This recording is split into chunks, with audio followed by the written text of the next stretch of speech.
हम ईश्वरीय प्रारूप में एक जैसे थे, हैं और लगते रहेंगे, परंतु तिब्बत कभी भी चीन का भूभाग नहीं रहा।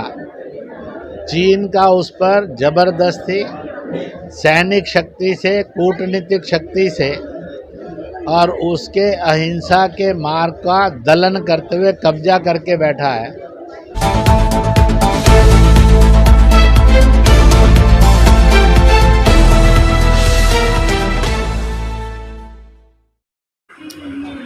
भारत तिब्बत सहयोग मंच का विश्व को संदेश। 30वें स्थापना दिवस पर इंद्रेश जी ने क्या कहा, सुनिए। 5 मई 1999 धर्मशाला, हिमाचल प्रदेश में भारत तिब्बत सहयोग मंच से इस आंदोलन का जन्म हुआ था। जब प्रारंभ हुआ था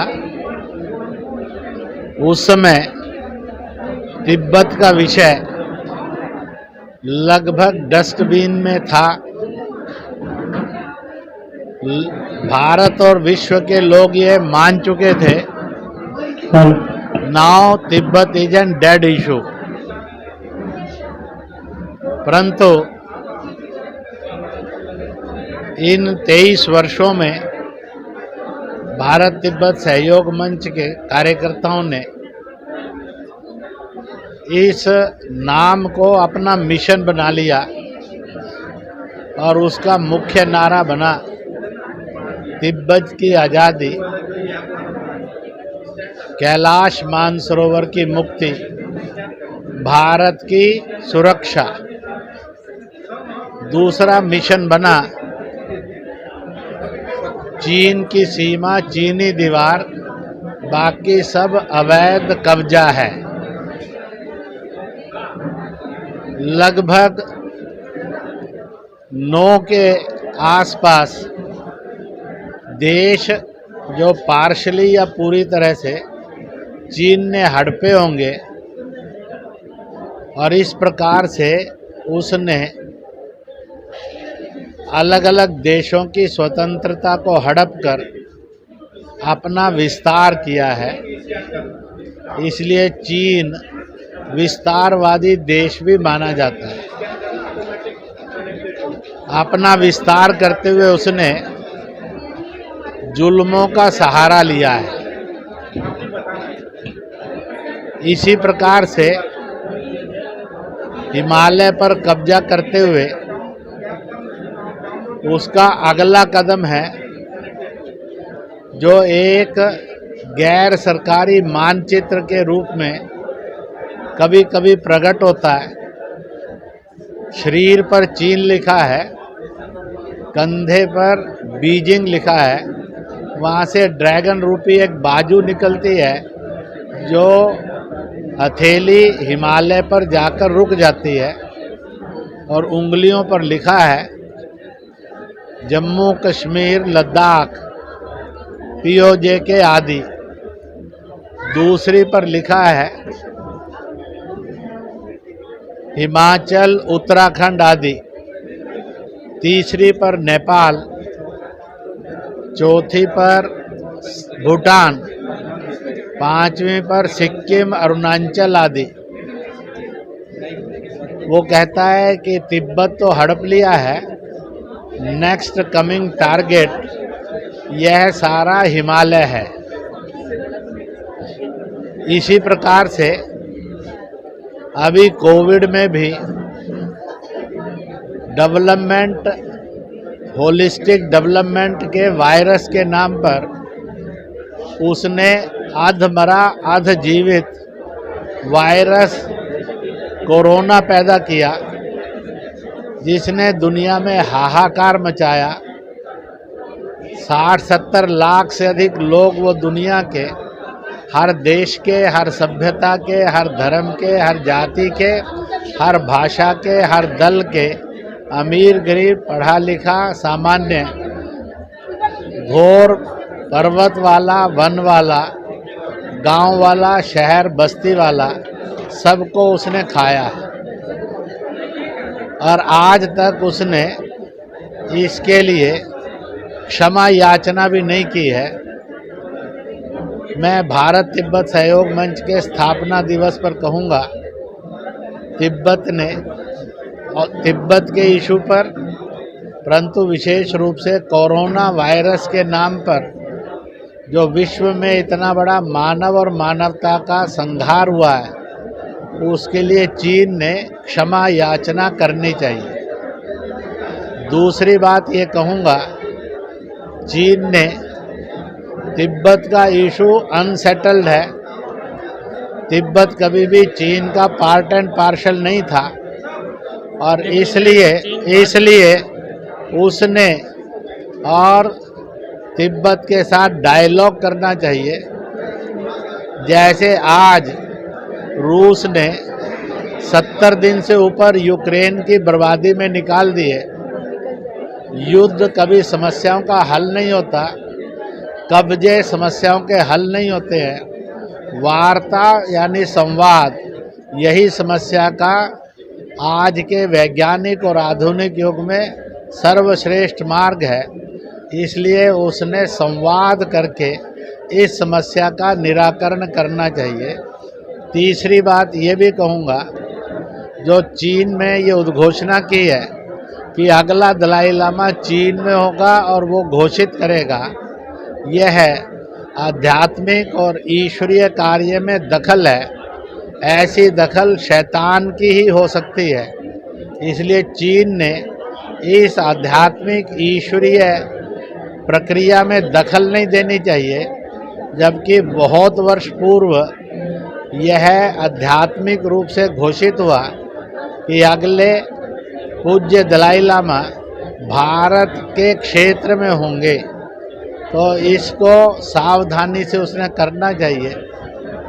और मैं ये कहूँगा, चीन ने अपने विस्तारवाद को त्यागना चाहिए, मानवीयवाद को लाना चाहिए।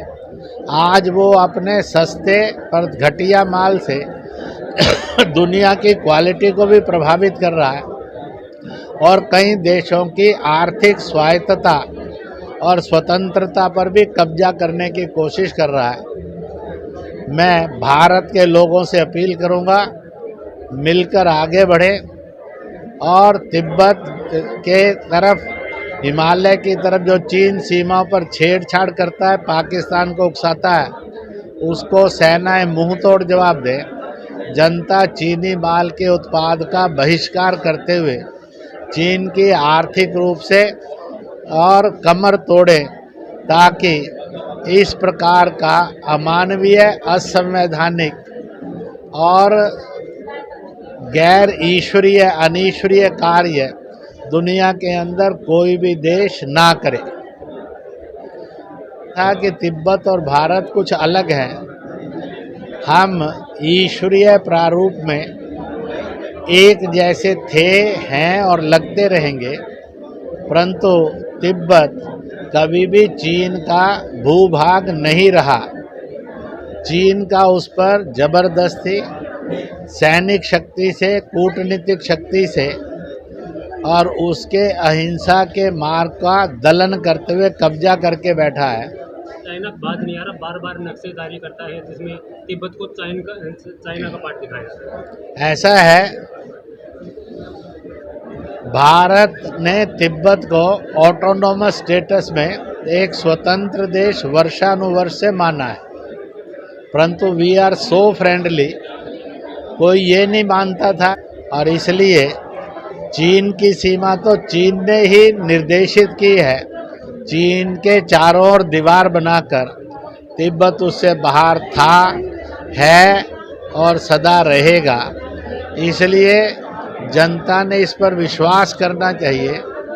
अगर 600, 700, 800 साल के आक्रमणों में से भारत अपनी स्वतंत्रता स्थापित कर सकता है, 493 वर्ष पूर्व के अत्याचार से मुक्त होकर राम मंदिर का भव्य निर्माण करने का निर्णय प्राप्त कर सकता है।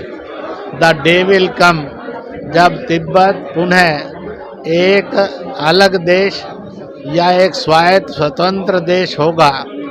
इसकी हम कामना भी करते हैं। और जन जन इस संकल्प को प्रतिदिन दोहराए कि तिब्बत की आज़ादी, कैलाश मानसरोवर की मुक्ति, भारत की स्वतंत्रता, प्रभु ये वरदान दो और कैलाश मानसरोवर चीन की आसुरी शक्ति से मुक्त हो। अभी आखिरी सवाल है आपसे, अभी हनुमान चालीसा और मस्जिद को लेके विवाद उत्तराखंड, उत्तर प्रदेश, मध्य प्रदेश, इस पर आपका क्या कहना है? ऐसा है, इस देश का कानून कायदा है, अपने अपने धर्म पर चलो, दूसरे के धर्मों की आलोचना नहीं करो, दूसरे के धर्मों में दखल नहीं दो, बल्कि सब धर्मों का सम्मान करो। इसलिए अपने धर्म पर चलो, धर्मांतरण नहीं, धर्मों की आलोचना नहीं, बल्कि सब धर्मों के सम्मान के साथ साथ उसमें भी भागीदारी करो। आज से 100-150 साल पहले विश्व में लाउड स्पीकर सिस्टम नहीं था, तब भी सनातन की पूजा पाठ, हनुमान चालीसा, रामायण, कीर्तन कथाएं होती थी। मुसलमान अजान भी पढ़ते थे, चर्चों के अंदर प्रेयर भी होती थी, गुरुद्वारों के अंदर अरदास भी होती थी, बौद्ध बिहारों में, जैन स्थानकों पर भी पूजा होती थी। ईश्वर सब सुनता है, जानता है और देखता है, उसको मालूम है।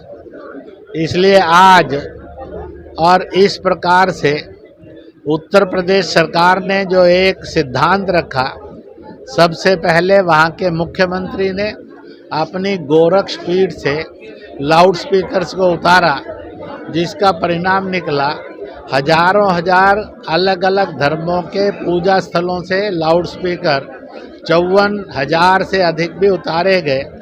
एक पीसफुल एटमॉस्फेयर बढ़ा आगे। परंतु कुछ राजनीतिक दल, चाहे समाजवादी हो, चाहे आप पार्टी हो, चाहे टीएमसी हो, चाहे अन्य इस तरह के दल हो, अब तो नाम शिवसेना का भी उसमें आ गया कि वह मुसलमान को भड़काना, लड़वाना, हिंसक बनाकर मुख्य धारा से अलग करके इस्लाम को बदनाम करना और मुसलमान को दागदार करने का काम कर रहे हैं। मैं मुसलमानों से कहूँगा, विपक्ष की इस चाल को समझें और वह उनकी एजेंसी न बने। वह भारतीय थे, भारतीय हैं, भारतीय रहेंगे और मुख्य धारा में रहें।